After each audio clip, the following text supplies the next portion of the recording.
Bueno, buenas tardes a todos. Vamos a empezar, no es, como siempre, la primera hora de la tarde nunca es la mejor, ¿no? Cuando estamos en una reunión formativa como esta, después de comer y todo, pero bueno, vamos a intentar que todo salga lo mejor posible y que sea tan interesante y tan aprovechable como han sido las sesiones de la mañana. Vamos a hablar ahora, en esta sesión, sobre el manejo integral, ¿no? Integrado e integral del paciente con EPOC, ¿no? Hoy hablaba uno de los ponentes que no era solo el manejo integrado, sino integral e integrado, porque tenía mucha razón. Es un paciente con muchas patologías añadidas, con muchas comorbilidades, pero realmente se hace necesario también esa conexión entre los niveles asistenciales e incluso con otras entidades para el apoyo psicosocial, ¿no?, de estos pacientes, por eso, precisamente por sus comorbilidades. Y también vamos a hablar de la necesidad, lo hablábamos esta mañana también, de llevar a cabo una evaluación y, desde luego, una mejora del PAI de POC, ¿no?, del Plan de Atención Integral del Paciente POC, porque realmente desde que se diseñó, como decíamos esta mañana, desde los compañeros de atención primaria, yo también soy médico de familia, es curioso que una cosa que nos involucra a todos los niveles asistenciales, realmente de 15 personas que trabajaron en la elaboración del PAI, solo hubiese un médico de atención primaria y una enfermera, ¿no? Así salió, claro, y así fue su implantación en primaria, que ha sido pues muy poca, ¿no? Y también vamos a hablar de la importancia que tiene, desde luego, el tema de avanzar también en lo que es la integración de la atención social, ¿no? Hoy lo apuntaban en varios momentos, en varias ponencias, sobre la necesidad también de ese paciente POC que tiene unas necesidades sociales que no están suficientemente bien atendidas, ¿no? Bueno, que también juega un papel indudable en la atención integral e integrada del paciente con EPOC. La EPOC, no me voy a extender más y termino, es una enfermedad, lo decían hoy también, que realmente mucha gente con el acrónimo no sabe muy bien a qué nos referimos, ¿no? Pero está ahí con una alta prevalencia y fijaros que las 3/4 partes de pacientes enfermos con EPOC no están ni diagnosticados, ¿no? Es una enfermedad prevenible, hay que actuar, también se dijo, en la prevención, tenemos que ser todos conscientes de ellos, es necesario incidir mucho en la prevención y en su diagnóstico precoz, y es luego deshabituación tabáquica, siempre insistir mucho también en la adherencia al tratamiento.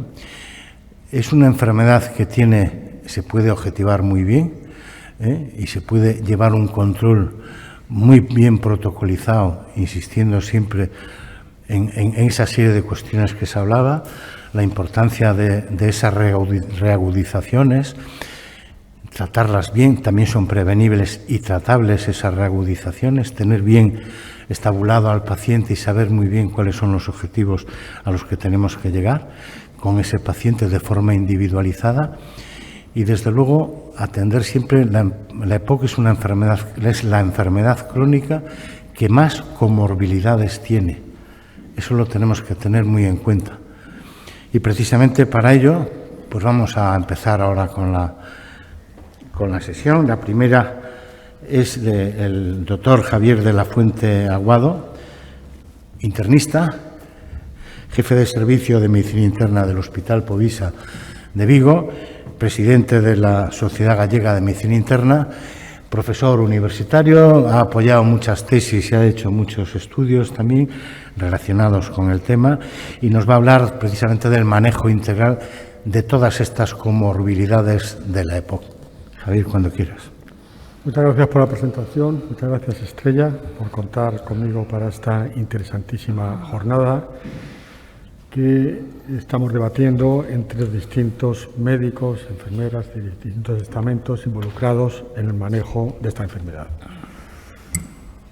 Hablar de mortalidad, ya lo ha dicho el consejero al abrir, pero fíjense ustedes que sí, es la tercera causa de mortalidad, pero de las 9 de las 10 principales causas de mortalidad en el mundo occidental, como veremos adelante, tienen que ver con la EPOC. Por lo tanto, por EPOC en sí mismo mueren, pero mueren también por accidentes cerebrovasculares, por infarto de miocardio, cáncer de pulmón, cáncer de vejiga, de páncreas, etc. Entonces, la primera pregunta es, ya la ha contestado él, Carlos ya la contestó. ¿Son más frecuentes las comorbilidades en la EPOC? Efectivamente, lo son. Dicen que a igualdad de edad, en los estudios, hay un promedio de 3 comorbilidades más, cuando igualdad de sexo, 3 comorbilidades más que cualquier otra enfermedad. De tal manera que, como pueden ver aquí, un EPOC grado 2 a 4, pues tiene como mínimo un promedio, el 70% o más, tienen 3 o más comorbilidades.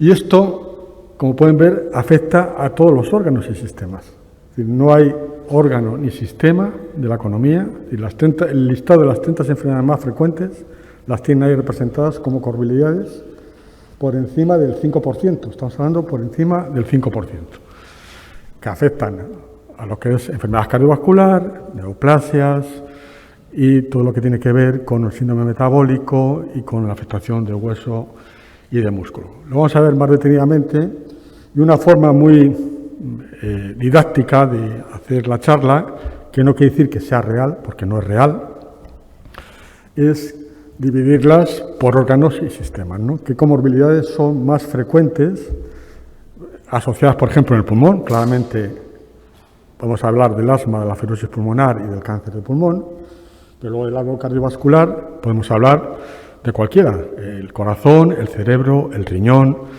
la enfermedad arterial periférica, y podemos hablar después lo que son otros condicionantes, ¿no? Como son la osteopenia, osteoporosis, sarcopenia, y es muy importante lo que tenemos después, todo lo que son, que ya lo han comentado esta mañana, como causa y problema de mala tolerancia además sintomática, que son los trastornos afectivos y el deterioro cognitivo que puede ocurrir. Bien, ¿por qué tiene tanta comorbilidad el EPOC? Una, lógicamente, es asociada a la edad. Según vamos teniendo más edad, vamos sumando patología, ¿no? La hipertensión, a partir de los 60 años, casi es más frecuente la gente que tiene hipertensión que la que no tiene hipertensión, ¿vale? Pero eso es una comorbilidad que tiene mucha importancia, pero no es tan grave a la hora de impactar en lo que es la sintomatología del enfermo. Y lo que ocurre en el EPOC es que si ponemos aquí, por ejemplo, 64 años como el dintel, pues esto ocurre ya a los 54. Es decir, que hay una especie de progeria, en el sentido de que las comorbilidades aparecen, pero aparecen antes. Y esto tiene que ver muchísimo, y es factor fundamental, el tabaco. El tabaco está implicado en todas y cada una de las enfermedades que afectan desde la boca, la enfermedad periodontal, lo que es el esófago, el cáncer de esófago, la laringitis, lo que ustedes quieran.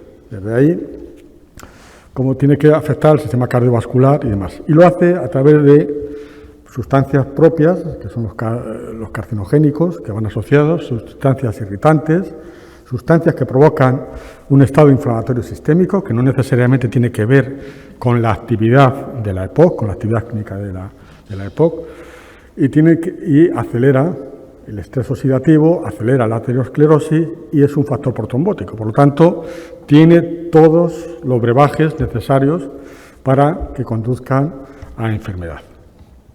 Fíjese aquí, por lo tanto, que habría una parte que sería vía común, la edad, los genes y el tabaco.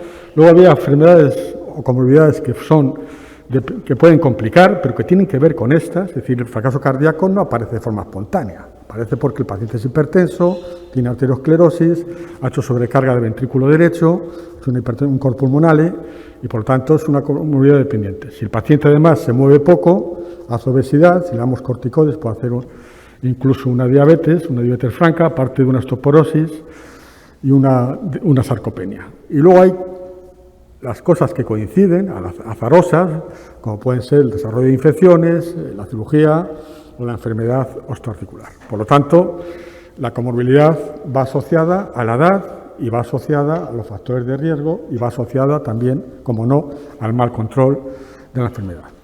Y ocurre además que los pacientes que tienen EPOC y ya lo que es propiamente lo que se llama el comorbidoma de la EPOC, es decir, que están muy avanzados, pues tienen muchas veces asociados pues hipoxia, mala perfusión periférica, hipertensión pulmonar, disminuida actividad física, con lo cual se crea o se genera un círculo vicioso que empeora las comorbilidades.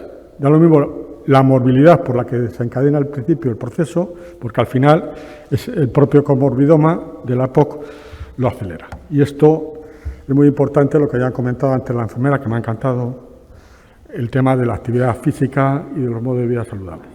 Se ha intentado agrupar lo que se llaman clúster, ¿no? Es decir, lógicamente un paciente que tiene infarto de miocardio, pues es más frecuente que tenga hipertensión, más frecuente que tiene dislipemia, obesidad central, diabetes, es más frecuente. Y entonces se ha intentado generar lo que llaman clúster de la comorbilidad, que con la intención por decir, bueno, pues son pacientes que tienen una presentación clínica similar, que suelen tener también un patrón similar de gravedad, que tienen un consumo de recursos similar y que también tienen un similar tratamiento, ¿no? Y se ha hablado de estos 5 perfiles, que no tiene comorbilidad básicamente, que es solo la EPOC y no tiene asociada ninguna otra enfermedad, y luego ya propiamente la cardiovascular, metabólica, psicológica o caquética.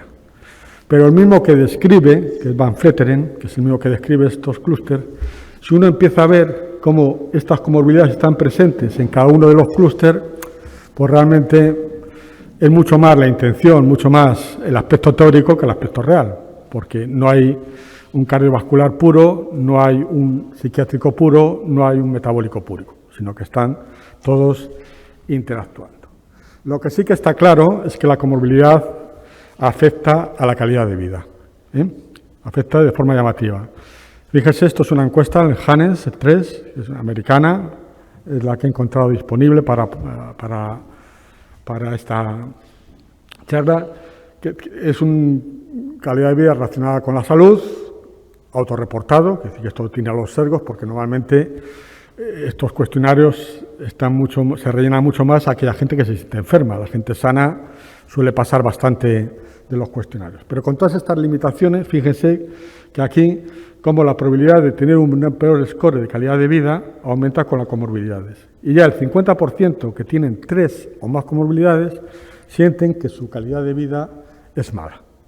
Y a medida que va aumentando, pues fíjense, al final, cuando tienen 8 o más comorbilidades, pues prácticamente el 100% sienten que su vida pues tiene mucho sufrimiento, ¿no?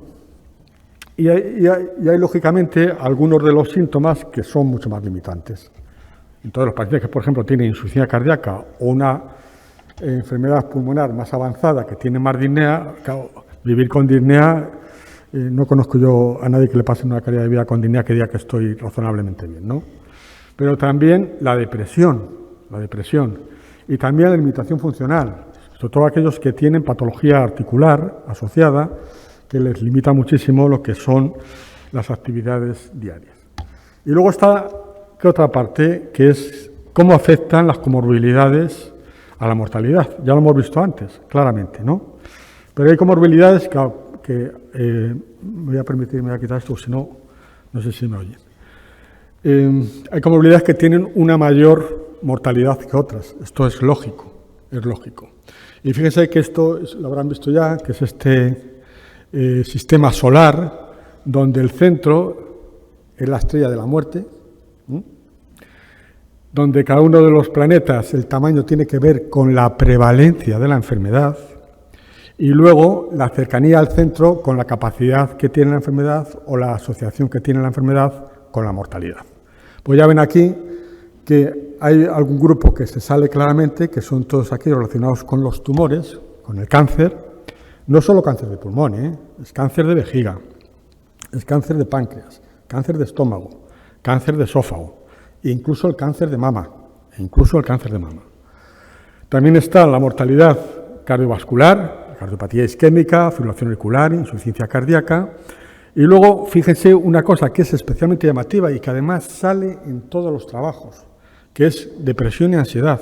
Y sobre todo, esto sí que es una cuestión de género. Las mujeres tienen unas tasas de mortalidad mayor cuando comunican que tienen ansiedad, cuando la ansiedad es una parte de las manifestaciones clínicas.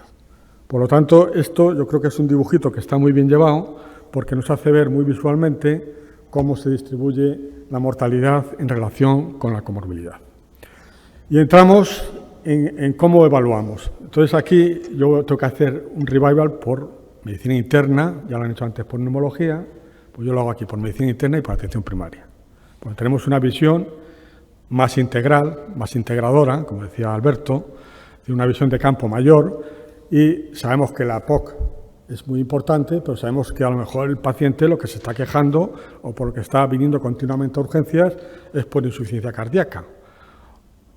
Eso, si no entramos en lo que se ha discutido, y esto también lo estamos analizando, a mí me tocó revisar el artículo para la revista a la que lo enviaron, que era Revista Clínica Española, que es el órgano oficial de la Sociedad Española de Medicina Interna, y me di cuenta que decían verdades como puños, que no se caían. No se había pensado en ellas, es decir, el tema social es importantísimo, es decir, de poco vale que le pongamos tratamientos si el paciente está solo en casa, no tiene contactos con las familias, tiene un nivel de renta pésimo y encima es invierno y dice que bien se está en el hospital y qué mal lo estoy pasando en casa. Es decir, esto es obvio. Bueno, dicho este inciso, quería hacer el tema de poner en valor lo que es medicina interna y geriatría. Utilizamos habitualmente el índice de Charson. Es un índice general de comorbilidad. Y está bien, pero yo les digo que es falso. Si yo que estoy acostumbrado y llevo muchos años tratando pacientes con SIDA, yo a un SIDA no le doy 6 ni para atrás. Porque un SIDA hoy le pones el tratamiento y es una persona normal. Es decir, si está suprimida la carga viral y ha hecho un repunte de los CD4, es una persona absolutamente normal. Por lo tanto, yo ahí no lo incluiría. Esto es un atavismo que viene heredado del principio y que tiene muchas limitaciones. Pero más importante que los índices es la detección, es estar atento a lo que puede pasar, es además saber qué va a pasar. Cuando veis a un paciente que está ingresando continuamente en el hospital, que está recibiendo ciclos de corticoides, que está haciendo una miopatía, que le veis que se van cogiendo, pues no hay que ser un lince para pensar que tiene una sarcopenia y que tiene una osteoporosis. Es que está claro, y habrá que poner el foco no solamente en la parte respiratoria, que es importantísimo, porque es por la que él demanda, sino en la prevención, porque cuanto más sarcopénico y osteopénico esté, peor va a ir la EPOC, ¿no? Entonces, nosotros utilizamos el Charson. Cuando un paciente entra a un hospital, rápidamente, en nuestro hospital, el Barter y el Charson ya figuran allí en la hoja de ingreso del paciente. Bueno, pues yo creo que esto debería figurar en cualquier historia clínica y que debía ser sumatoria y que no fuera un acto obligatorio, sino que fuera... Tenemos el Big Data, tenemos las herramientas. Quiere decir que a veces que hacemos un diagnóstico, tenía que estar incluido en la historia clínica y tenía que estar calculado el Charson. Cuando tú vas a la historia clínica, te enfrentas con un paciente de POC, ya son 12. Bueno, pues ya sabes que estás en una situación compleja, ¿no? No tiene que andar uno rebuscando que si el endocrino le ha puesto diabetes, que si el traumatólogo le ha tratado una fractura vertebral, porque eso debía estar ya figurando y debía estar incorporado en la historia clínica, ¿eh? Y además de forma automática, eso es como lo vemos. Entonces, para la hora de evaluar las comorbilidades en el POC, también hay que saber cuáles son las más frecuentes, y son aquellas que llevan mayor comorbilidad, ¿no? En esto de España, Miguel Divo pues, ha publicado varias cosas, en revistas además, como veis aquí, de primer nivel, y ha visto que hay 12 entidades que representan más del 80% de las comorbilidades, y que además tienen un impacto muy importante en lo que es la mortalidad. Son las oncológicas, las pulmonares, las cardíacas, gastrointestinales, endocrinológicas y psiquiátricas. Y fijaros, cuando se aplica el COTE, que es el índice propio, es decir, cogiendo los datos, damos una puntuación a cada una de estas enfermedades y vemos qué capacidad de predecir tiene la supervivencia del paciente. Bueno, pues ya lo veis aquí. Comparado con el BODE, pues es mucho más predictivo. Por lo tanto, a lo mejor tenemos que replantearnos de incluir en la evaluación de estos pacientes estas entidades y dejar de lado el SIDA, que tiene una entidad mucho menos relevante, ¿vale? Bien, y ahora vamos a hacer un vuelapluma por las más frecuentes. Como a mí me han dicho, vamos a hablar del manejo de las comorbilidades, pues vengo a hablar del manejo de las comorbilidades. Y entonces, es decir, lo primero, que es frecuente es lo que es el síndrome que llaman de solapamiento. En inglés es un acrónimo muy feo, es ASCO, ¿no? Que es solapamiento de asma con EPOC. Entonces, es muy importante porque, fijaros, ya en el estudio Applied, el test de bronquiolatación en la mitad de los pacientes demostraba mucha reversibilidad. Por lo tanto, estamos hablando de que un grupo de pacientes importante tenía asma. Y también muchos de los pacientes en el estudio Eclipse tenían crisis asmáticas que relacionaban con el reflujo gastroesofágico, pero posiblemente era asma en sí. Lo que sí que es que cuando existen asma y EPOC tienen peor calidad de vida, hay mayor tasa de reingresos y además estamos ahora muy vinculados a la doble broncodilatación, pues hay que pensar que a lo mejor hay que añadir más medicación corticoidea inhalada. Siguiente es el cáncer de pulmón. El EPOC está presente en el 40-70% de los cánceres. Es acumulativo el riesgo, cuanto más avanzado el EPOC, más riesgo hay, pero puede aparecer cáncer de pulmón en estadios muy precoces, en estadio 1 de la EPOC. Y esto es tiene unas implicaciones terapéuticas importantes porque si está muy avanzado el EPOC hay una limitación de las opciones terapéuticas y hay un ensombrecimiento claro del pronóstico. Aquí hay que valorar, y esto tiene en marcha los programas, y no sé si se acaban instaurándose igual que ha sido el cáncer de mama, si el TAC de baja resolución podría ser una herramienta útil en la detección precoz de estos tumores. El siguiente, lo que es asociado al enfisema, la fibrosis pulmonar, que suele ser en bases, ocurre en el 6%, y que el paciente lo que os va a decir es que se encuentra con un grado, vais a ver que el paciente está con un grado de disnea y de limitación funcional muchísimo mayor que el que corresponde por la espirometría y por los volúmenes, no así por la difusión, que va a estar alterada. Estos pacientes además desarrollan mucho más rápido hipertensión pulmonar y además tienen mayor incidencia de cáncer de pulmón. Por lo tanto, ante la sospecha, como suele ser además basal, remitirlo a los servicios de neumología para que puedan hacer un diagnóstico correcto. Entramos en la mortalidad cardiovascular, que es la causa más frecuente de muerte en los estadios iniciales de la EPOC. Se muere mucho más de infarto miocardio y ictus que de EPOC, pero que también es acumulativa, como veremos. Y vamos a hablar de distintos aspectos que tienen su importancia. Por ejemplo, cardiopatía isquémica. Cuanto más avanzado el EPOC, más grado de cardiopatía isquémica hay. 60% de los pacientes con EPOC grave tienen cardiopatía isquémica. Por más que no se la diagnosticamos, porque tiene una limitación muchas veces funcional tan grande o tienen síntomas que son solapados, no hacemos el diagnóstico. Lo que está claro es que alrededor del 15% de las muertes que se producen en una agudización de la EPOC no lo son por la agudización de la EPOC, sino es por un infarto miocardio. Estos son estudios de autopsia, ¿vale? Por lo tanto, hay que sospecharlo. Cada vez que se hace un TAC, ahora el TAC coronario se hace del mismo tirón y te pueden medir el calcio coronario, con lo cual tú tienes el riesgo cardiovascular establecido por un lado o incluso tienes la lesión.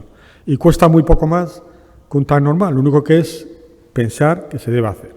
Porque fíjense que dicen que alrededor del 30% de los pacientes, 50% de los pacientes con EPOC grave tienen lesiones difusas complejas que si se dejan evolucionar muchas veces no tienen posibilidad de revascularización y el paciente acaba en insuficiencia cardíaca y con una mala posibilidad ni de hacer bypass ni de hacer angioplastia por la extensión y complejidad de las lesiones.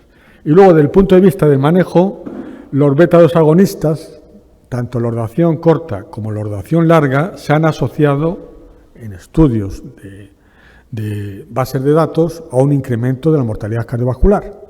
Por lo tanto, hay que tenerlo en cuenta, no así el tiotropio, que se ha visto que mejora el pronóstico, pero los beta-2 agonistas, cualquiera de ellos, potencialmente puede producir un incremento. Y además, las tofilinas, como ya saben, que las utilizamos más en un contexto ahora de falta de respuesta a la medicación habitual, ¿no? En pacientes hospitalizados, pues ya sabemos la cantidad de arritmias que puede provocar, y una arritmia en un paciente que tiene un lecho vascular alterado, pues es posibilidad de infarto agudo. Y luego la otra interacción, la contraria, ¿no? Pues bueno, fíjense que de los pacientes que tienen enfermedad arterial coronaria, pues hay un 37% que tienen EPOC leve, un 52% moderado y un 11% grave. Por lo tanto, es la interacción en sentido contrario también existe. Y cada vez que diagnosticamos una cardiopatía isquémica en un fumador, estamos obligados a hacer, lógicamente, una espirometría. Bien, para evaluar es igual que el paciente normal. Lo único que les diré es que si es un paciente que fuma y es añoso, ya sabemos que es de alto riesgo. Y por lo tanto, los objetivos terapéuticos va a ser el de los pacientes de alto riesgo, de alto o muy alto riesgo cardiovascular. No creo que haya que hacer ni el SCORI. Hay que asumir que son pacientes de muy alto riesgo. Entramos en otro terreno que es la insuficiencia cardíaca, que para los internistas que estamos en planta es muchas veces un dilema. El paciente viene con EPOC y yo digo, le han puesto ya el cóctel, el Respirol, le han dado a los corticoides, le han puesto y también el diurético, porque no se sabe bien en qué nos movemos, ¿no?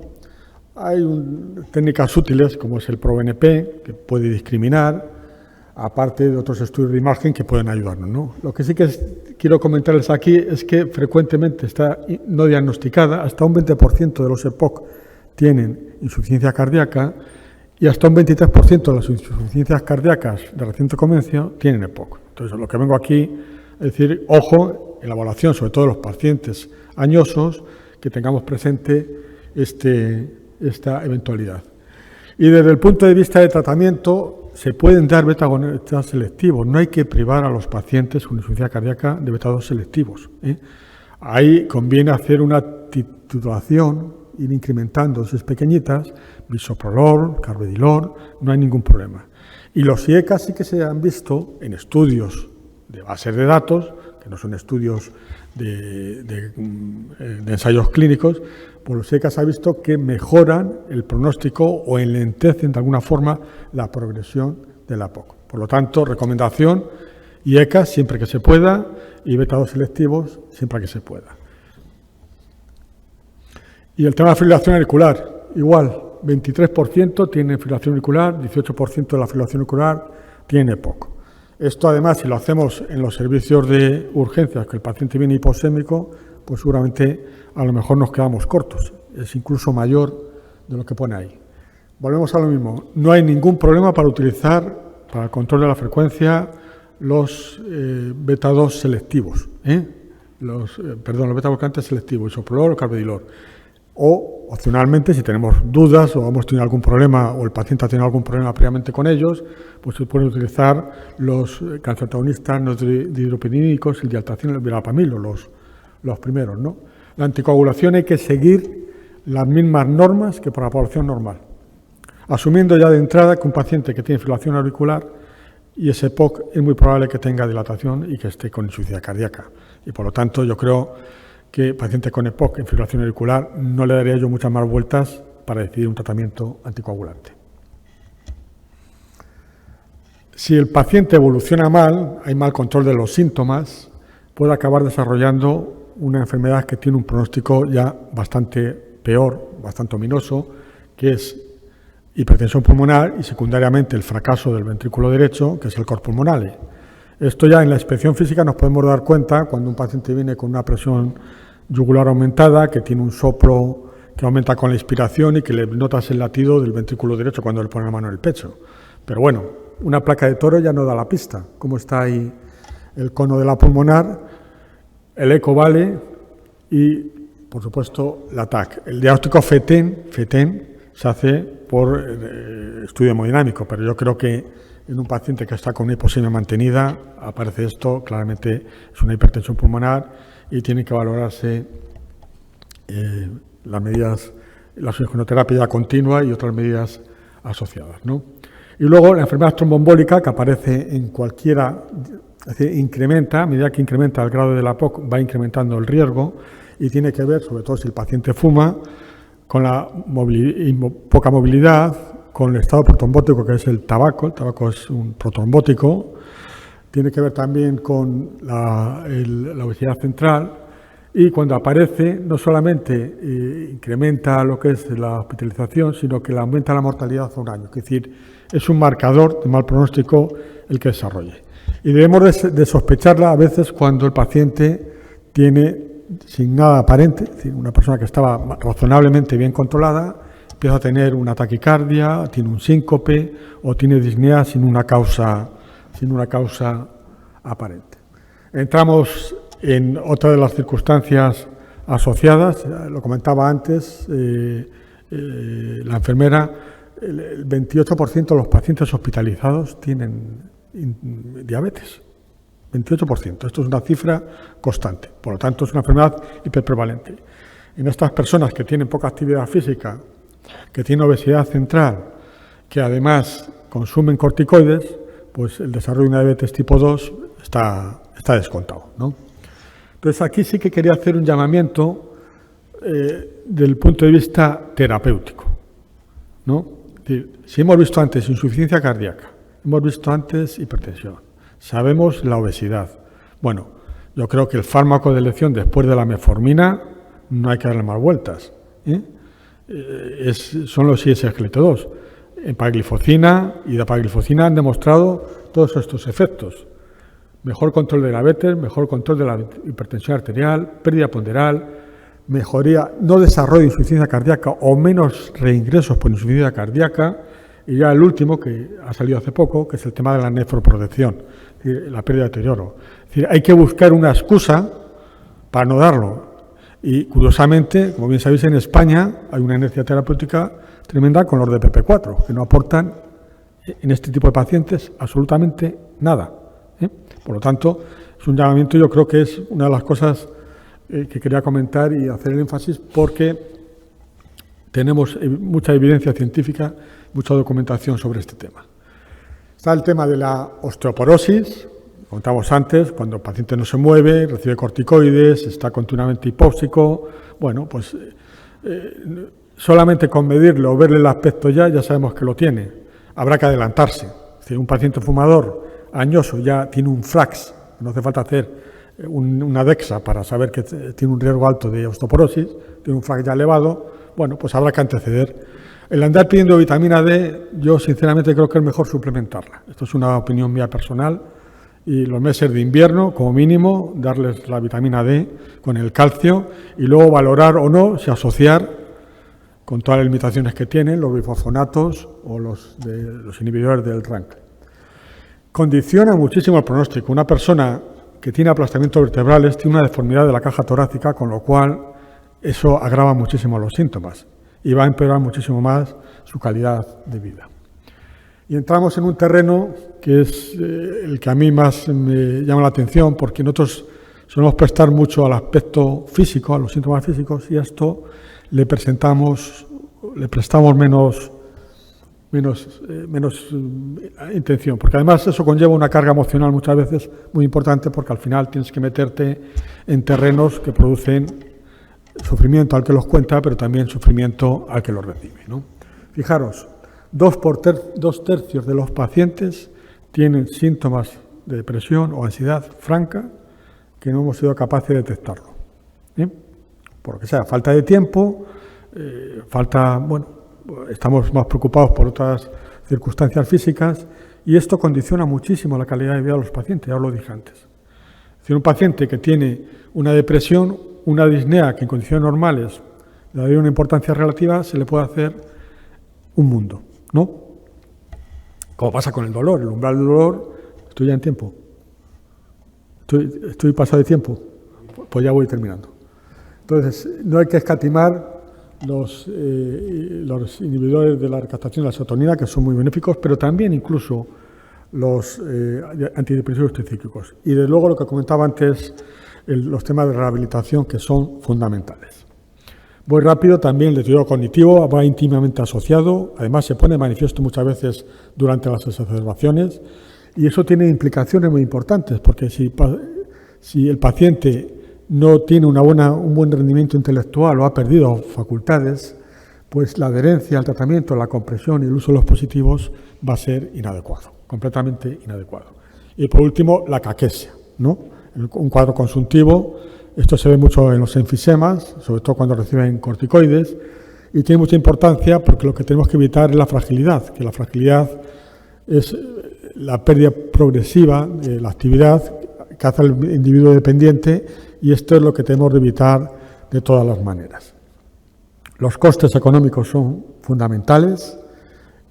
Fijaros, en Europa son 141.000, estos son actuales, 141.000 millones de euros. Directamente por el EPOC es aproximadamente el 25%, y las comorbilidades, fíjense lo que pesa, sobre todo en insuficiencia cardíaca. Un paciente sin comorbilidad, digamos que es un factor de protección. Los que tienen comorbilidades sería el dintel. Bueno, pues los que tienen comorbilidades con insuficiencia cardíaca, vean cómo aumenta el tema de la frecuentación de los servicios de salud. Y como la comorbilidad es muy importante tanto para la hospitalización como para prolongar la misma, ya, insuficiencia cardíaca, diabetes y la accidente cerebrovascular. Y los costes que iba asociada la comorbilidad. Solamente la insuficiencia cardíaca supone casi doblar el coste por paciente y año. Estos son datos de España, son del año 2010, hechos en el Hospital General Gregorio Marañón, con unos costes que son mucho más baratos de lo que había hoy. Hoy ponemos el doble de cifra y seguramente estaremos en los 6.000 euros asociados a la comorbilidad. Y la comorbilidad, todos los que estamos en planta sabemos cómo el ingreso, cuando se agudiza al paciente, pues se complica el curso evolutivo. Complica la diabetes, que hacen situaciones hiperosmolares, pueden hacer cuadros de delirio provocados por los corticoides, pueden hacer trastornos hidroelectrolíticos provocados por los diuréticos. Es decir, la comorbilidad supone un añadido más tanto en costes como en alargamiento y en consumo de recursos. Por lo tanto, creo que queda claro que las comorbilidades deterioran el estado de salud, provocan un deterioro funcional, psicológico y social, aumentan el consumo de recursos e incrementan claramente la mortalidad. Y no queda terminar sin decirles la importancia que tiene la actividad física. Ya lo ha dicho antes Soraya, creo que se llamaba, ¿no? Soraya lo ha dejado bien claro. Esa actividad física no es solamente respiratoria, no solo respiratoria. Hay que conseguir fortalecimiento para mejorar la reserva funcional, para cuando venga el siguiente achuchón, la siguiente crisis, el individuo parte de una situación que no sea pobre de solemnidad. Como decía Groucho Marx, que no pase de la nada a la extrema pobreza, sino que tenga un poquito más, ¿no? Y lo otro, lo que es una adecuada nutrición. Para esto es importantísimo, no los suplementos, no es cuestión de dar suplementos nutricionales, sino una adecuada nutrición. Para esto es importantísimo las familias, porque muchos de estos pacientes, si viven solo, pues difícilmente van a hacer una dieta adecuada. Y la dieta se ha visto que tiene una clara relación con todo lo que es el empeoramiento de las comorbilidades. Y ya para ideas así como para llevarnos para casa, decir que son predecibles, previsibles y sumatorias, y esto lo tenemos que tener claro, y que conllevan un peor pronóstico en todos los aspectos: consumo de recursos, calidad de vida, mortalidad. Debe haber una búsqueda activa para intentar evitar, sobre todo las comorbilidades psiquiátricas, para intentar evitar lo que es que el paciente dejarle vulnerable y frágil, que es importante conseguir que el paciente se implique. Si no se suprime el tabaco, todo esto es de escaso valor, lo que hagamos, y por lo tanto es importante el papel que tienen el tener una visión multidisciplinar, donde médicos, enfermeras, fisioterapeutas, asistentes sociales, trabajadores sociales, trabajemos de una forma unida. Y me van a permitir una licencia, que es que de hacer publicidad. En noviembre es el 42 Congreso Nacional y la Sociedad Gallega tiene el honor de organizarla, es el 37 Congreso, lo hacemos aquí en Santiago, del 23 al 25, y yo tengo además el privilegio de ser el presidente del comité organizador. Entonces, les invito a todos, y en especial a enfermería, que hay una mesa el día 25, que organizamos todos los hospitales gallegos, o sea, representación de todos los hospitales gallegos, que es atención y gestión de la cronicidad. La inscripción para enfermeras es gratuita. Por lo tanto, ahí espero que haya tanto público como he visto aquí hoy presente. Muchísimas gracias por la atención. Gracias, Javier. Te deseamos el mayor éxito en ese congreso de la Sociedad Española de Medicina Interna y te agradezco, como una persona muy interesada en el tema de la osteoporosis, que en el Día Mundial de la Osteoporosis, que es hoy, pues hayas hecho mención a una comorbilidad que muchas veces olvidamos, que es la osteoporosis y el riesgo aumentado de fracturas por fragilidad. Seguidamente pasamos a la siguiente ponencia, que la va a dar el doctor Alfonso Alonso Fachado, que es médico especialista en medicina de familia. También es su director xeral de Xestión Asistencial e Innovación, que nos va a hablar pues de lo que hablamos esta mañana mucho y de la necesidad de evaluar bien el proceso asistencial integrado de POUC y de su posible mejora y su implicación en todos los niveles asistenciales para mejorar precisamente ese manejo de la EPOC. Adelante. Muy bien, muchas gracias. Bueno, antes de nada quería agradecer a la directora general de Reforma y Planificación Sanitaria, Esther López Pardo, la invitación que nos ha hecho para compartir con vosotros esta jornada y decir que, bueno, yo personalmente estoy muy alegre de ver la sala pues llena o medio llena, porque llevamos 19 meses complicados y ver que retomamos el día a día y la normalidad que teníamos antes es motivo de alegría para esta casa, ¿no? Entonces, bueno, tal como decía Carlos Bastida, el objetivo de esta charla que os voy a dar hoy es poner sobre la mesa el PAI de POC, el PAI que tenemos ahora, que ya, como ya os diré posteriormente, es del año 2013, que evidentemente tiene que ser motivo de una actualización, que la haremos en los próximos meses. Quiero ser no muy largo, ser corto en mi exposición, porque prefiero después que tengamos un momento para el diálogo. Pero sí quería, en primer lugar, decir qué son los procesos asistenciales integrados y qué es la gestión por procesos, ¿vale? Porque esto es una cuestión que es muy técnica, pero yo creo que es importante que lo conozcan por parte de todas las áreas sanitarias y los recursos sanitarios, tanto de hospital como de primaria, ¿no? Bueno, hablamos de gestión por procesos como aquella gestión que busca reducir la variabilidad, de homogeneizar, de estandarizar la atención al paciente en cualquier lugar donde se encuentre dentro de un ámbito sanitario, ¿no? En este caso sería el territorio del SEGA, el Servicio Gallego de Salud. Y para ello lo que hacemos es eliminar ineficiencias, analizar el proceso del paciente, analizar la ruta del paciente y eliminamos ineficiencias que se puedan producir o por repetición de actividades o por inadecuación del recurso que le estamos ofreciendo o por lo que le estamos dando al paciente es un recurso o una actividad que no tiene evidencia de que eso funcione, ¿no? Y también la gestión por procesos facilita la coordinación entre recursos sanitarios, la coordinación entre las distintas categorías profesionales y la coordinación entre sistemas, entre el sistema sanitario y el sistema social, ¿no? Por otro lado, como os digo, la herramienta para hacer una adecuada gestión por procesos es el PAI. El PAI es una herramienta, es un documento que tiene como fin, pues eso, aumentar la efectividad de las actuaciones con una mayor coordinación y garantía de la calidad de la continuidad asistencial. Y ese término es fundamental, ¿no? La continuidad asistencial, la integración de cuidados, el tránsito del paciente entre el paso, la atención hospitalaria y la atención primaria. Ese tránsito que tiene que ser controlado y vigilado y seguido, pues Conecta 72 es un proyecto que también surgió de esa integración de cuidados, pues debe estar reflejado dentro de los procesos asistenciales y así lo estamos haciendo en el Servicio Gallego de Salud. ¿Cuáles son los principios del modelo de gestión por procesos? Bueno, en primer lugar, tengo que decir que la gestión por procesos es un modelo de gestión, es una forma de hacer medicina, y tan es así que los sistemas sanitarios deben apostar por este modelo. Os digo un dato, la nueva historia clínica electrónica, el Janus HC Pro, se llama HC Pro no por una casualidad, sino porque hablamos de historia clínica por procesos, ¿no? Y esa es la justificación y la apuesta del SERGAS de la gestión por procesos. En eso queremos coordinar los ámbitos, coordinar los recursos y coordinar a las categorías, ¿no? En segundo lugar, queremos orientar las acciones tanto dando igualdad de oportunidades y también queremos integrar la dimensión de género. Sabemos que cómo padecen hombres y mujeres o cómo son las recuperaciones o distintas patologías no son iguales en unos que en otros, ¿no? Tenemos que poner también el foco ahí y definir cuáles son las patologías o las características específicas de hombres y mujeres en cada uno de estos procesos, ¿no?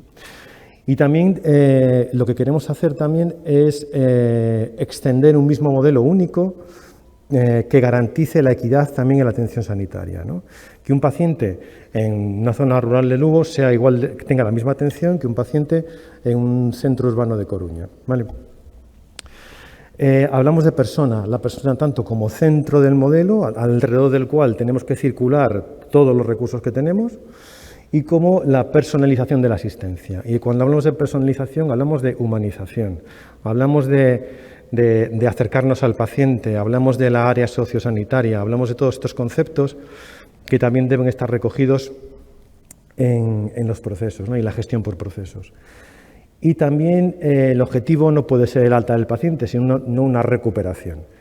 Y en este aspecto yo creo que en la EPOC sí que es importante lo que es la recuperación, la fisioterapia respiratoria, la rehabilitación, que yo creo que, en mi entender, tenemos que recogerlo bien en este próximo proceso que hagamos, porque el objetivo, como os digo, no puede ser solo el alta del paciente, sino qué pasa con el paciente una vez que se va a su casa, cuál es el seguimiento que tengo que hacerle, cuál es la terapia que le voy a dar, ¿no? También hablamos, como os decía antes, de continuidad asistencial, integración, transferencia del paciente entre ambos recursos asistenciales. Tiene que estar también incluido dentro de un proceso de mejora y de calidad continua. Tienen que ser revisados, aunque este PAI sé que tiene bastantes años, deben ser revisados con cierto tiempo, con poco tiempo, ¿no? Para ver qué podemos aportar, qué podemos incluir dentro del proceso. Fundamental la incorporación de tecnologías de información, las nuevas tecnologías de telemonitorización, de la que Galicia, yo creo que lo comentaste por la mañana, es líder en estas cuestiones. Ahora mismo estamos liderando un proyecto europeo de transferencia de telea a varios países que sí nos han pedido de la Unión Europea, con lo cual la potencia que tenemos en esta área, en la telemonitorización, en la teleasistencia, es muy importante y ha sido reconocida por la Unión Europea y otros países también. También, bueno, y por último, la modernización y la innovación. Esto tiene que venir encuadrado en un proceso de modernización de la sanidad, ¿no? De instituciones, organismos ágiles que puedan responder de forma adecuada a las necesidades de su población. Ahora, en el fondo lo que queremos buscar es esta hoja de ruta, ¿no? Este es un ejemplo. Como veis aquí, hay un límite de entrada del paciente y un límite de salida. En el medio lo que queremos describir en ese proceso vital del paciente es qué actuaciones sanitarias y sociosanitarias, si me permite el director general de Integración Sociosanitaria, también qué actuaciones vamos a introducir en el paciente, ¿no? para hacer ese seguimiento. Las preguntas que tenemos que contestarnos en estos procesos son qué, quién, cuándo, dónde y cómo vamos a darle la atención a cierta persona que necesita determinada actuación, ¿no? Ya sea en el ámbito de atención primaria, en el ámbito hospitalario, en el ámbito de cuando hay una recurrencia, una reagudización de ese EPOC, ¿no? Y como veis ahí está muy bien explicado qué es, ¿no? Pues ahí vemos este paciente acude a la consulta, tiene síntomas, acude a la consulta, se hace la anamnesis, pruebas de laboratorio, y aquí ya no veo bien, ¿no? Pero veis que por aquí es el recorrido completo del paciente. Tenemos que saber dónde es el paciente en cada momento y describir en cada paso que pueda dar cuál es la respuesta que el sistema sanitario tiene que darle. Como os decía, el SERGAS ha sido, bueno, yo creo que es de las comunidades autónomas que tiene más PAIs, más procesos asistenciales bueno, elaborados, ¿no? Y porque creemos sinceramente que ese es el camino a seguir, ¿no?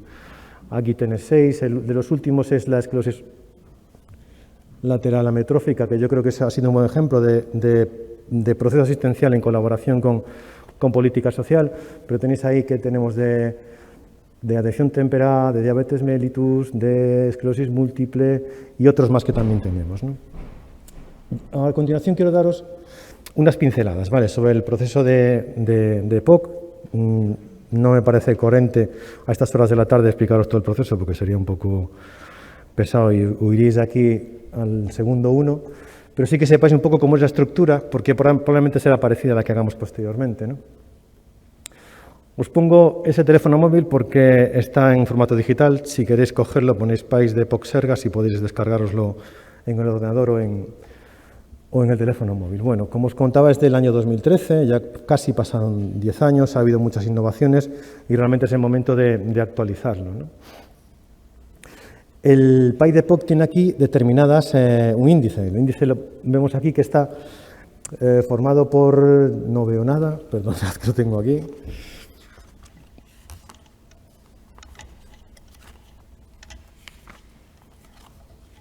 Bueno, veis ahí tampoco veo aquí. Bueno, es igual, ya lo veis. Si lo queréis ver, entréis en la página y... Vale, la idea es que tenemos ahí todos los subprocesos marcados, ¿vale? Cada uno de esos pasos o agrupación de pasos que le llamamos subprocesos viene definido límite de entrada, límite de salida, qué hace cada profesional, qué tiene que hacer, cuáles son las actividades de calidad que tiene que hacer el profesional en cada uno de los pasos, ¿no? Y así definimos, y está escrito en el PAI nuestro de POC, el itinerario del paciente, ¿vale?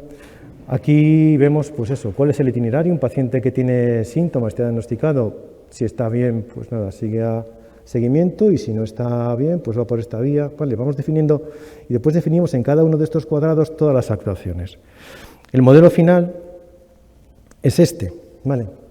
Aquí tenemos, en el caso de sospecha o confirmación de EPOC, vemos cuáles son las actuaciones que tiene que hacer el médico y cuáles son las actuaciones que tiene que hacer el personal de enfermería, ¿vale?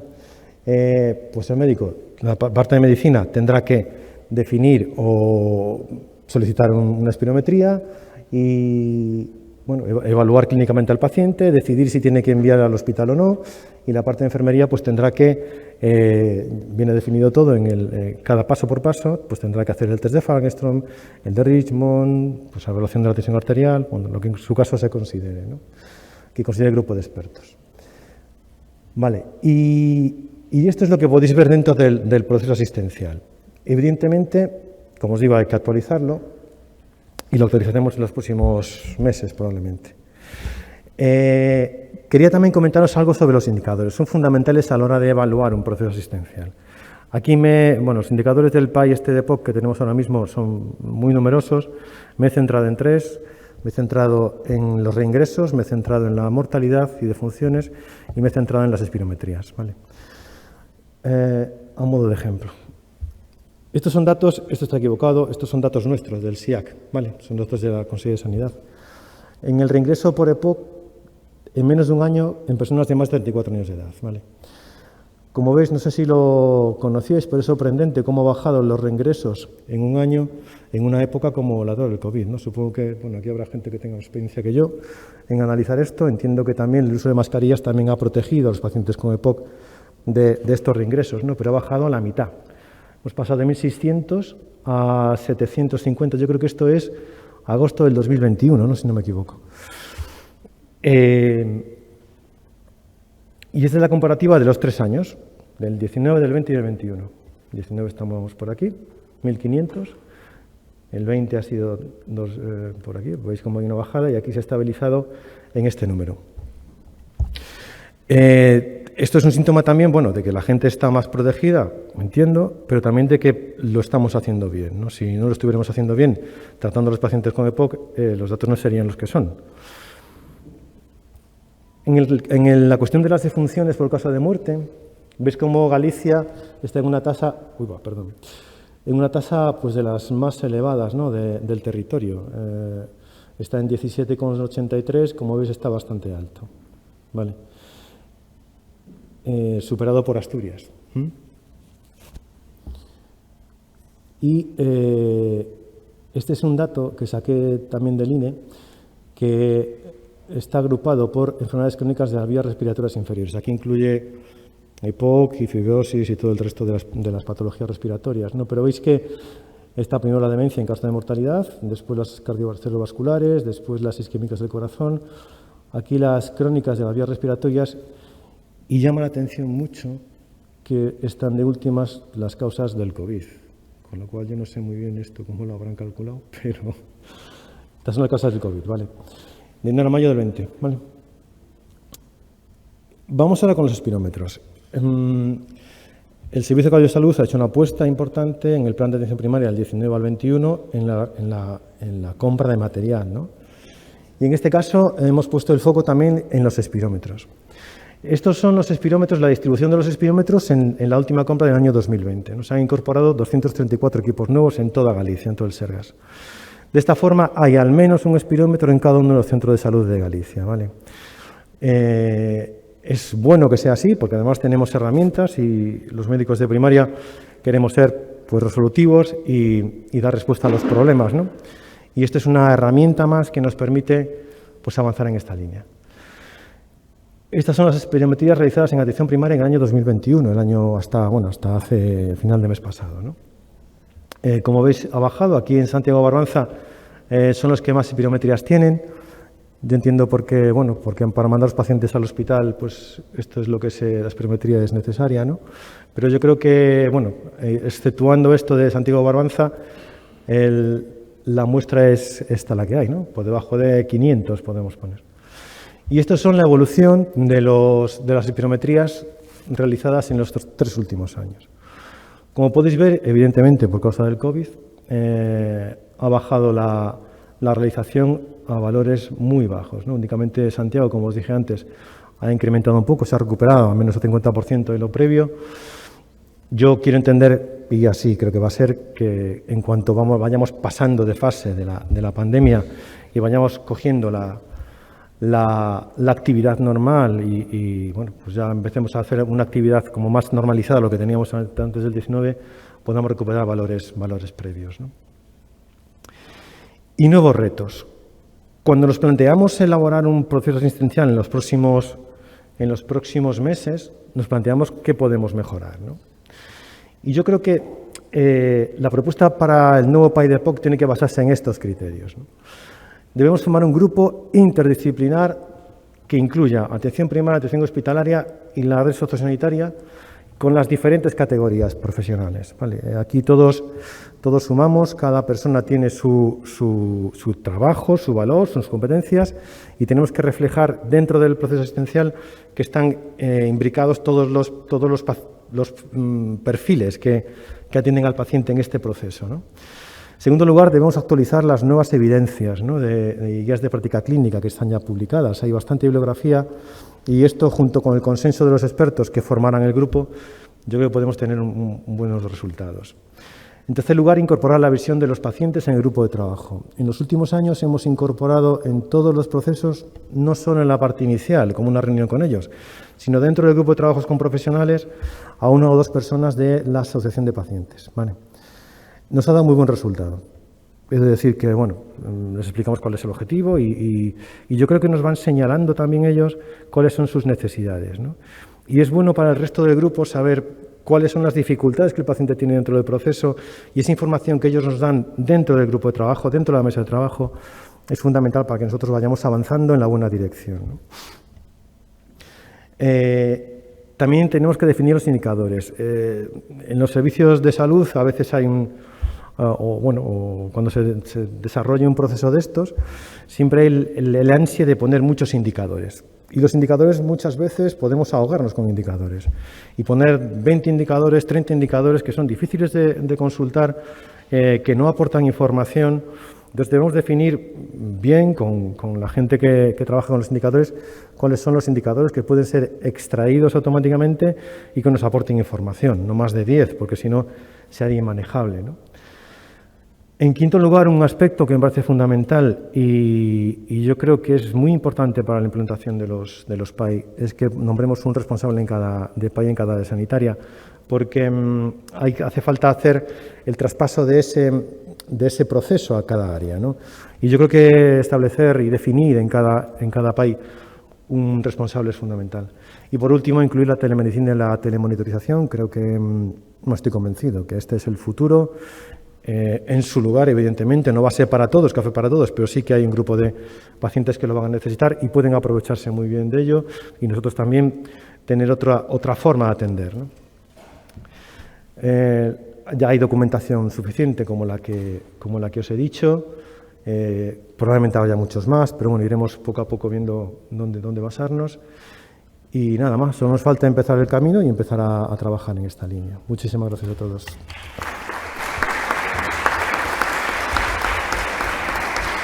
Muchas gracias, Alfonso. Esperemos que esos nuevos retos se lleven a cabo y tengamos un proceso asistencial de POC muy mejorado. Estoy convencido de ello. Bueno, para finalizar esta parte vamos a hablar un poco de los futuros avances, ¿no? Sobre todo en la historia clínica que integre eso que estamos hablando continuamente, sobre todo añadir a los datos sanitarios, a la información sanitaria, la información social, ¿no?, tan importante en estos pacientes y sobre todo con gran efecto en las reagudizaciones, ¿no? Para ello contamos con Antonio Acevedo Prado, que es médico, es preventivista y es director general de Integración Asistencial en la Consellería de Política Social. Adelante. Muchas gracias. Buenas tardes.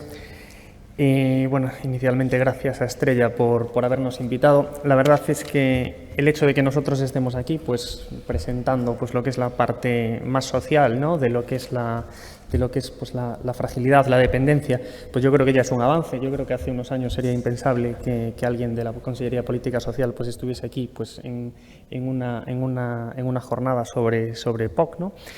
Y bueno, yo creo que es el camino en el que debemos seguir, porque como se ha comentado antes, evidentemente vosotros que en vuestras consultas, en los centros de salud, gran parte de vuestros pacientes en los hospitales que vais a ver son nuestros usuarios, es decir, sabéis el perfil de usuarios que tenemos en las residencias sociosanitarias, con altos niveles de dependencia, con altos niveles de fragilidad, con patologías crónicas muy avanzadas, y evidentemente si no conseguimos avanzar en esta integración y si nosotros no nos incorporamos a los avances en que se vayan dando pues en estos procesos asistenciales, yo creo que nos vamos a quedar cojos, ¿no? La pandemia nos ha traído pues muchas enseñanzas y nosotros creemos que una de ellas es esta, ¿no?, la visibilización de determinados perfiles, de determinados sectores que hasta el momento, hasta hace poco tiempo, pues yo creo que no ocupaban el papel que tienen que ocupar. Y yo creo que ahora es el momento de entre todos hacer una reflexión conjunta de hacia dónde queremos llegar, por dónde queremos ir, porque evidentemente yo creo que todos los pasos que avancemos van a ser pues para mejorar evidentemente la calidad de vida, la asistencia y lo que comentábamos antes, caminar ya no solo en atender la dependencia, sino cómo la podemos prevenir, cómo podemos evitar que ya tengamos que atender esas complicaciones, sino que tenemos mecanismos y tenemos herramientas pues para retrasarlos o para evitarlos en la medida de lo posible, ¿no? Y para saber un poco en el entorno en el que nos estamos manejando, yo creo que una imagen vale más que 1000 palabras, ¿no? Y si vemos ahí la pirámide de población, esto es Galicia, en el año 2020, donde estamos lo tenemos muy claro, ¿no? Pero esto es un proceso que lleva años y que además lo bueno que tienen los indicadores demográficos es que además son dinámicos, nos indican hacia dónde vamos a ir, ¿no? A día de hoy pues vemos cómo nuestra pirámide de población está ya totalmente invertida. Es lo que en epidemiología hemos llamado o llamamos la transición demográfica. Estamos en las últimas etapas de esa transición demográfica. Estamos caminando, somos una sociedad poca gente joven, con altas esperanzas de vida. Aproximadamente en Galicia estamos en unos 84 años, es decir, es la esperanza de vida COVID por el medio, que en los últimos 40 años se ha venido incrementando la esperanza de vida a niveles de aproximadamente medio año, un año y pico anualmente, y estamos al final de esta etapa. Y sabéis que la transición demográfica va acompañada de una transición epidemiológica, es decir, que no solo cambia nuestra esperanza de vida, la forma como nosotros vivimos, cómo nacemos, sino que también ha cambiado la forma en cómo enfermamos. Es decir, hemos pasado de una sociedad en la cual pues la preponderancia eran las infecciones, eran las enfermedades infecciosas, etcétera, a una sociedad que, si podemos definirla ahora mismo por dos características, es una sociedad envejecida y una sociedad en la cual la cronicidad está en el centro, ¿no?, de toda nuestra asistencia sanitaria. Con lo cual, estos son los mimbres con los que nosotros ahora tenemos que actuar, porque sabemos que los movimientos demográficos son movimientos de largo calado. Por muchas medidas que se intenten poner ahora, sabemos que este es un movimiento que va a seguir en los próximos años y frente al cual nosotros tenemos que actuar. No voy a incidir en determinados indicadores que ya se han comentado, tanto de la incidencia como de la morbimortalidad, ¿no?, de esta patología, pero sí que es cierto que todo esto conlleva un elevado coste, tanto sanitario como no sanitario, ¿no? Y frente a él, y de calidad de vida. Y frente a él, pues vamos a tener que tomar distintas medidas y yo creo que las reflexiones tienen que partir de ahí. Comentaba antes Javier que lo que vemos es solo la punta del iceberg, ¿no?, de realmente todo lo que hay. Sabemos que existe un infradiagnóstico y un infratratamiento en esta patología y en otras.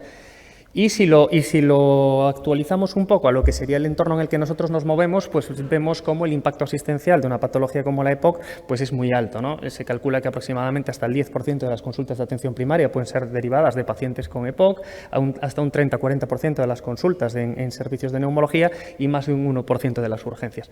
¿Y esto qué conlleva indudablemente? Pues a un elevado gasto sanitario, ¿no? Se calcula que aproximadamente el EPOC pues, repercute aproximadamente en el 0,2% del PIB o de español, o lo que podría ser hasta el 3% del gasto sanitario. Pero sabemos que aparte de la parte sanitaria, aparte de la parte clínica, el EPOC tiene otra versión, y es la que yo os vengo a contar un poco, que es la versión social. Aparte de los costes directos sanitarios que nosotros podemos estar viendo, hay una serie de costes directos e indirectos no sanitarios que también están repercutiendo en la sociedad.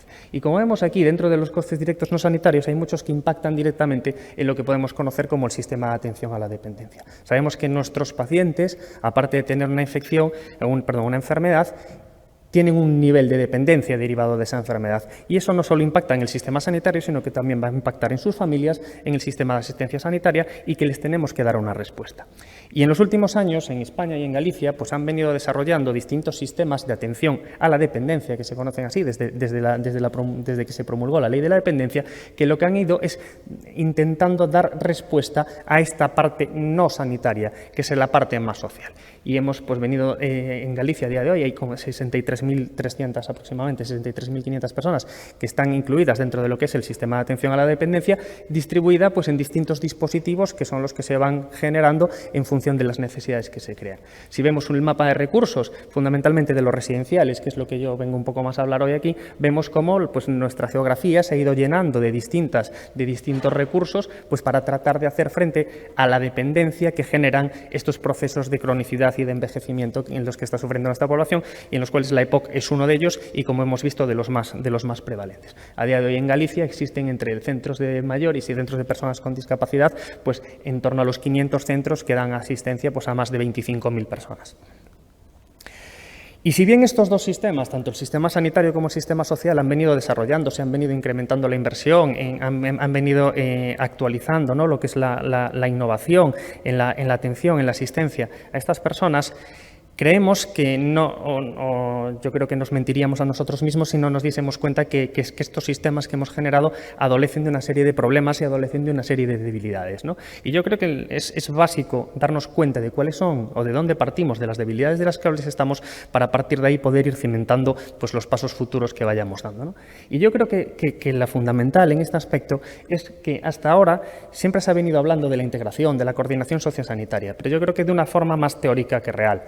Y creemos que esta es la gran falta que todavía tenemos en este momento en la atención a estos pacientes y a otros pacientes que, insisto, que forman parte de lo que es el ámbito sociosanitario. La integración, y esto a qué conlleva, lo que se comentaba antes, a una fragmentación asistencial. Es cierto que seguramente le estemos dando un buen tratamiento a todos nuestros usuarios, a todos nuestros pacientes, allí donde está, pero que no estamos siendo todo lo eficientes porque no estamos aprovechando todos los recursos que, a lo mejor ordenados de otra manera, sí que podrían generar mucho más resultados y generar mucho más valor.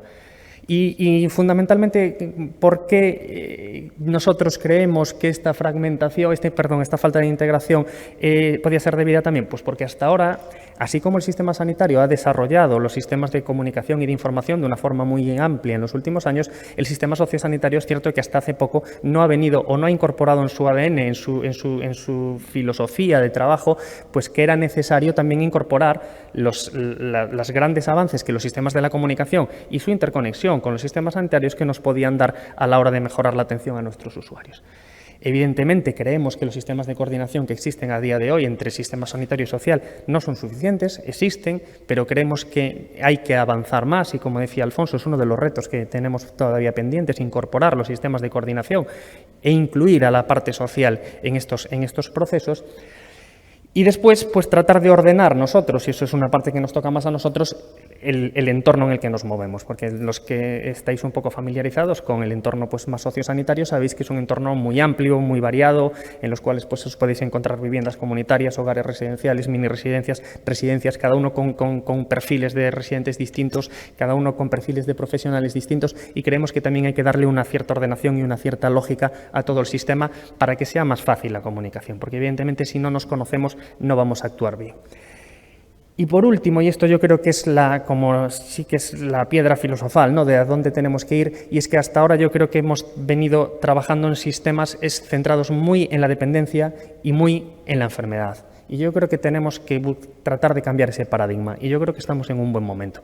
No podemos esperar a que el paciente, a que la persona venga ya con un grado de dependencia para actuar sobre ella, sino que tenemos que tratar de ser proactivos. Tenemos que pasar de modelos más reactivos, que son los que hemos venido trabajando hasta ahora, a modelos más proactivos, porque creemos que eso, a partir de ahí, todo el sistema de atención va a mejorar. Y para mejorar y para hacer frente a todas estas debilidades, pues tenemos que buscar palancas, ¿no?, de cambio. Y nosotros creemos que la principal palanca que puede mover todo esto es avanzar o es mejorar en esta integración asistencial sociosanitaria. Y de la reflexión que venimos haciendo y que venimos trabajando también con el Servicio Gallego de Salud en el último año, en el cual hemos trabajado muy intensamente en el ámbito residencial, creemos que los 4 grandes pilares en los que se tiene que asentar esta nueva integración, este avance en la integración asistencial sociosanitaria, son esos 4. Tenemos que avanzar en la comunicación, lo que decíamos antes. Hasta hace poco el sistema social no tenía sistemas de comunicación ni sistemas de información potentes. En muchas residencias pues se llevaba a mano en un libro, una hoja de Excel, no existía, no teníamos mecanismos potentes. A día de hoy estamos empezando a implantar programas informáticos no tan potentes como el Janus, evidentemente, o como el HC Pro, pero que sí son programas que yo creo que avanzan en el buen camino y que tenemos que conseguir que estos programas que estamos implantando en el ámbito social interactúen y se integren con los sistemas sanitarios que ya tenemos. Y si conseguimos eso, si os fijáis aquí, este es el mapa de sistemas que se está un poco generando. Tenemos, pues, por un lado, los sistemas de información de las distintas residencias. El CEMPOS, que sería un poco nuestro Janus de las residencias públicas, ¿no?, en el cual nosotros hemos definido pues qué indicadores, qué valores queremos tener de todos nuestros residentes. Pero sabéis que hay un ámbito público y hay un ámbito privado. Cada cadena de residencias, cada residencia han adoptado pues sus propios sistemas de información. Además, tenemos también distintos sistemas de tramitación específicos. Vosotros sabéis, si trabajáis en atención primaria, pues todo el papeleo, todo el engorroso que es el sistema de la dependencia, de la discapacidad, la cantidad de informes que se piden.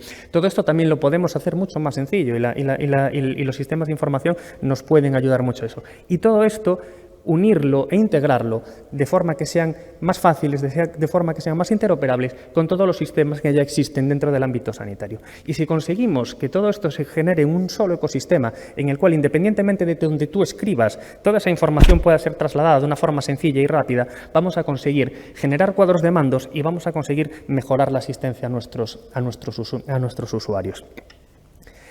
El siguiente, se comentó antes, la coordinación sociosanitaria. Tenemos que trabajar hacia equipos multidisciplinares, es decir, está bien que haya equipos multidisciplinares entre atención primaria y atención hospitalaria, pero tenemos que incluir al personal del sistema social.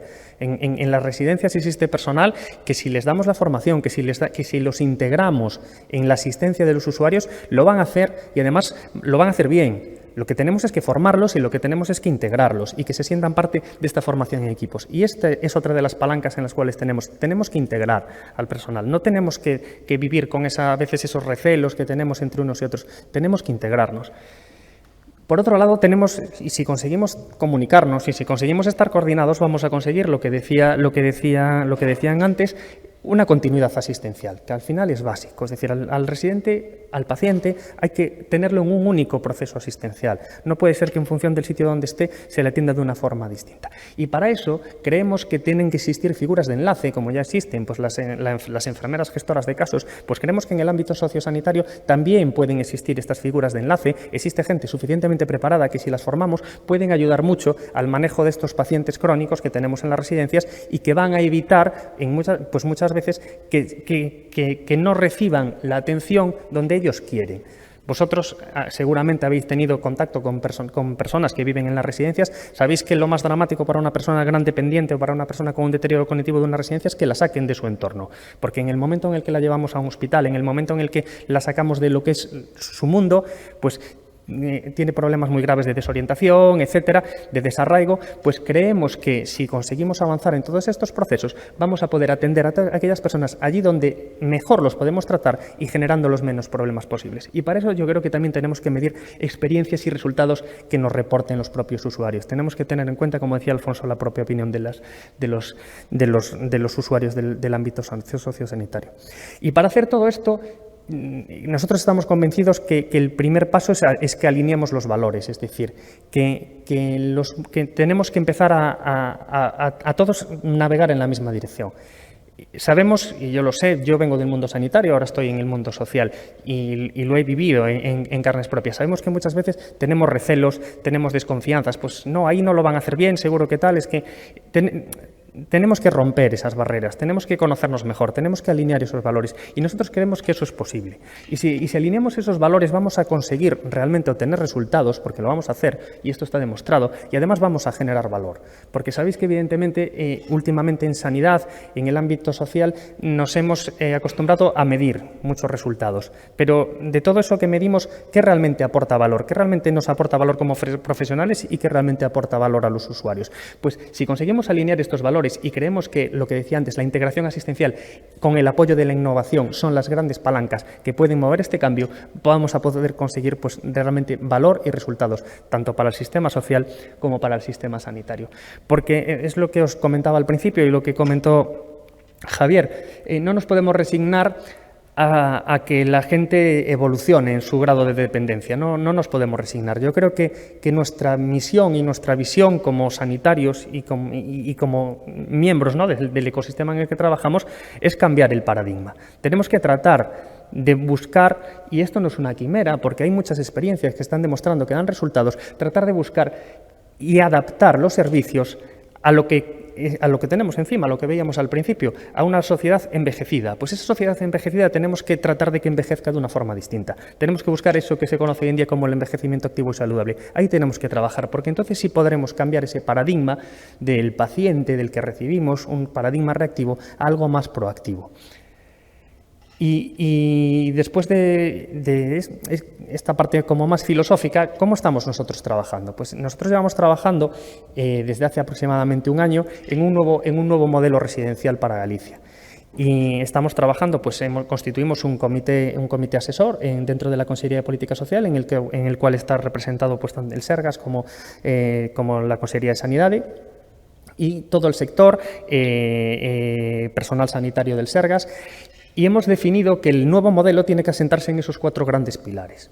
Tiene que ser un nuevo modelo y tiene que asentarse en esos 4 pilares. Y los 2 primeros van muy imbricados en lo que hemos venido hablando hasta ahora. Por un lado, la mejora de la coordinación entre el ámbito social y el sanitario, y segundo, que eso sea por un hecho y realizado por una apuesta decidida por las potencialidades que nos da hoy en día la tecnología. Y todo esto, lo que os decía antes, sin formación es imposible. En el último año hemos hecho un despliegue bastante importante de todo lo que son los programas informáticos en lo que es el ámbito sociosanitario, ya que hablábamos que sin comunicación la coordinación es prácticamente imposible. El CEMPOS, que es nuestro programa informático de gestión de las residencias, donde tiene un módulo sanitario, ya está implantado en el 100% de las residencias públicas de Galicia. El CENRES, que es el censo de residentes, donde vamos a tener en tiempo real distintos indicadores sobre los residentes, está implantado prácticamente en el 65%. El 45% de las residencias, tanto públicas como privadas, ya tienen implantado el HC Pro. Y la historia social única, que sabéis que también los trámites sociales no son ajenos a todo lo que es el ámbito y el manejo de estos pacientes y de estos residentes, está implantado ya en el 100% de las residencias sociosanitarias. ¿Y ahora hacia dónde vamos? Pues vamos a trabajar o queremos trabajar en la creación de un módulo en HC Pro exclusivamente sociosanitario, en el cual, igual que tenemos nuestros procesos, pues el proceso sociosanitario sea uno de más de los procesos en los cuales toda la información la tengamos ahí estructurada. Y eso yo creo que es el siguiente gran paso, y si conseguimos cerrar este círculo, vamos a conseguir dar un avance muy importante en la atención a los pacientes EPOC y de cualquier otra patología que os vayáis a encontrar dentro de lo que es el entorno residencial. Y bueno, estamos ya, para terminar, hemos puesto en marcha un proyecto piloto, que es lo que denominamos Residencia Digital Inteligente en la residencia de Astrada, en el cual queremos aprovechar las potencialidades que nos da la tecnología para en todo el entorno residencial.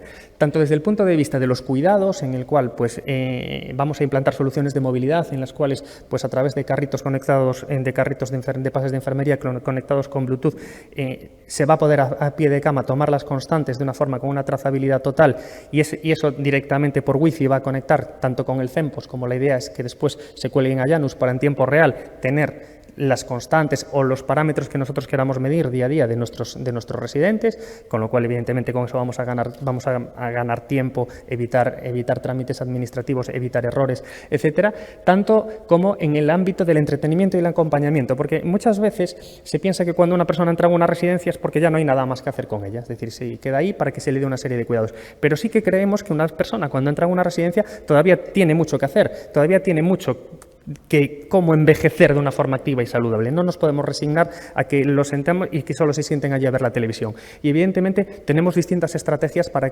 tratar de evitar que la dependencia avance o retrasarla en la medida de lo posible una vez los pacientes han integrado dentro de la residencia.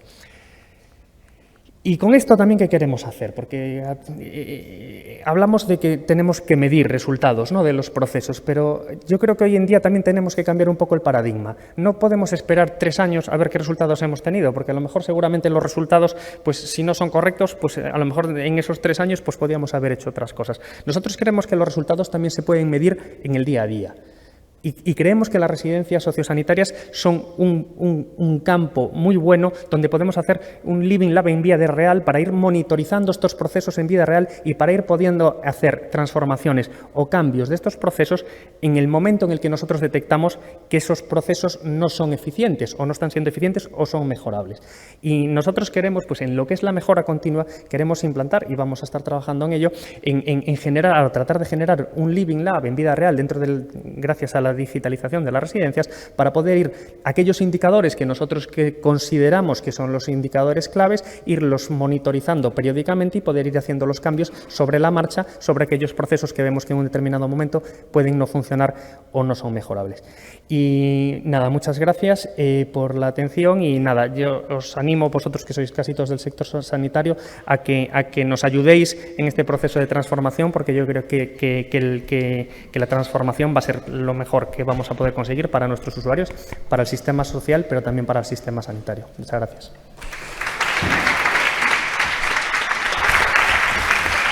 Muchas gracias, Antonio. Ha sido también muy interesante tu ponencia.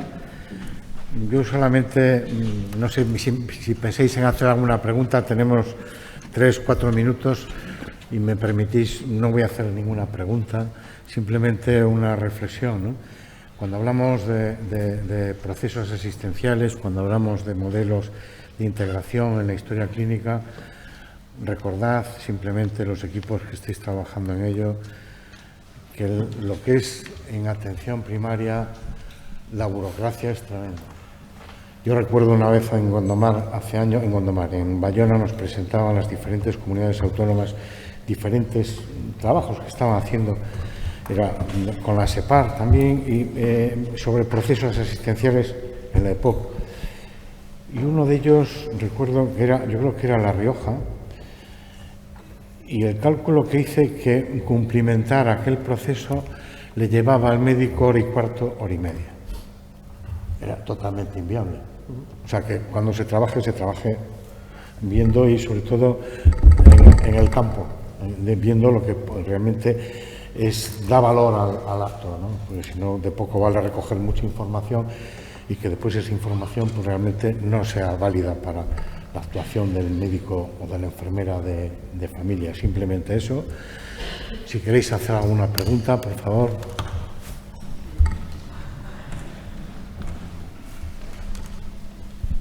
Al doctor Acevedo, me encantó la presentación y veo mucho entusiasmo y muchas ganas de superar los baches, ¿no? Al fin y al cabo todos vamos hacia la dependencia y está muy bien preocuparnos por nuestro futuro. Lo que pasa es que en cuanto a la colaboración de atención primaria, yo solamente pediría a cambio que los 8 o 9 formatos de informes que hay que hacer, que siempre son iguales para poner diagnóstico y tratamiento, y a veces hay que hacer 3, 4 para el mismo paciente y cada vez más pacientes porque envejece la población. ¿Qué es lo que impide que se resuma en un folio o en 2 folios? Todo. Y que se fotocopie hasta el infinito. Es lo que no entiendo. ¿Por qué tengo que hacer 4 veces lo mismo para la misma persona, ¿no? Es solo esa sencilla pregunta. Esto se podría solucionar, si fuera yo, mañana mismo.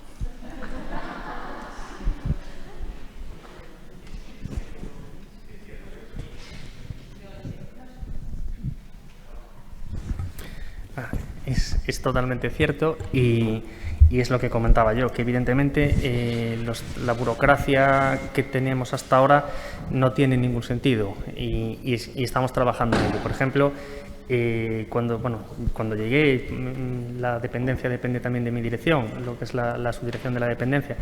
El formato, el archivo para solicitar la dependencia son 27 hojas. Evidentemente eso no tiene ningún sentido y menos en el día de hoy. Entonces es cierto que estamos ahora trabajando con el Sergas para eliminar al máximo todos estos trámites burocráticos que no aportan absolutamente ningún valor y que lo único que hacen realmente es embarrar el campo, ¿no? Es decir, que no dediquemos el tiempo a lo que realmente tenemos que dedicarlo.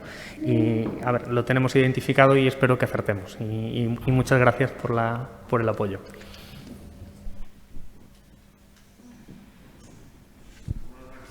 ¿Otra pregunta?